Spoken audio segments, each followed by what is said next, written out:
done by the National Science Foundation back in 2012 found that 58% of people ages 18 to 24 believe that astrology is scientific.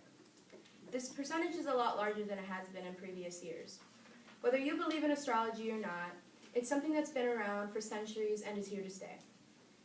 There are many reasons why people believe in horoscopes and astrology. Today I will be talking about the history of astrology, horoscopes and zodiacs, and why people believe in them. First, let's start off with the history. Astrology takes us back to Babylonian times. The Babylonians are credited with the birth of astrology.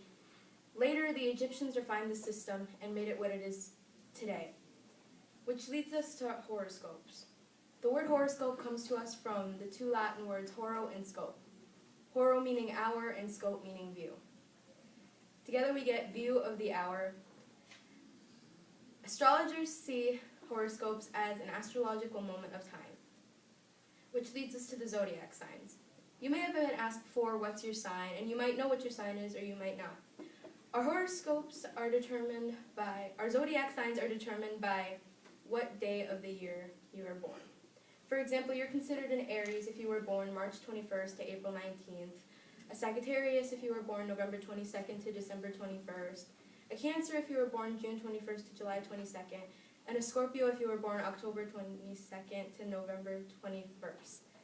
There are 12, and so on. There are 12 different zodiac signs, and they are categorized into 4 different groups. First, we have the fire signs, which are Aries, Sagittarius, and Leo. The water signs, which are Cancer, Scorpio, and Pisces. The air signs, which are Libra, Aquarius, and Gemini. And lastly, we have the earth signs, which are Capricorn, Taurus, and Virgo. Now that I talked about the horoscopes and zodiacs, I will talk about why people believe in them. Today, people often look at their horoscopes to see how it predicts their week is going to go or what's going to happen. Sometimes people don't only check their sign, but others as well to check for compatibility or maybe even incompatibility. Also, people may use their horoscope as an excuse for behavior, the way they act, or simply personality traits. For example, you may hear someone being dramatic or saying more than they should be, and they use the excuse, "It's not my fault, I say what's on my mind, I guess it's because I'm a Scorpio," or something among those lines. Also, people believe in their horoscopes if they are constantly reading them. They may read a horoscope that is so accurate that they start reading them all the time and eventually start believing anything they say. Astronomer Sten Odenwald, director of citizen science at the NASA Space Science Education Consortium, argues that even if astrology isn't always scientific, it all leads to the psychological phenomenon of self-selection, which means that no matter what we hear, our human consciousness always wants to believe the good things.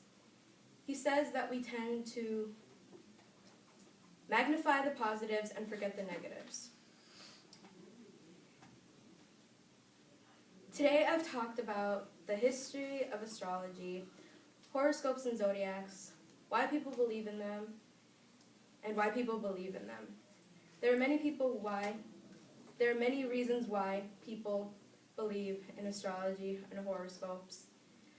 Now that I've talked about astrology and horoscopes, I hope you now have more knowledge over these topics.